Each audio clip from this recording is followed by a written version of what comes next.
கந்தா குமரா கார்த்திகேயா கருணை கடலே என் தெய்வமே, நெஞ்சம் முழுதும் நீயே நிறைந்து நித்தம் என்னை காத்திடுவாய்.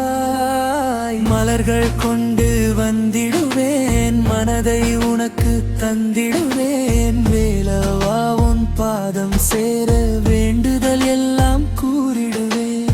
அறுபடை வீடு கொண்டவா, அன்பின் வடிவாய் நின்றவா, அடியார் துயரை போக்கிடவே அருளின் மழையாய் பொழிவவா.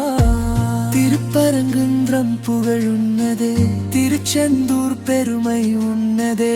பழனி மலை மேல் வாழும் முருகா, பக்தர் இதயத்தில் என்று முருகா.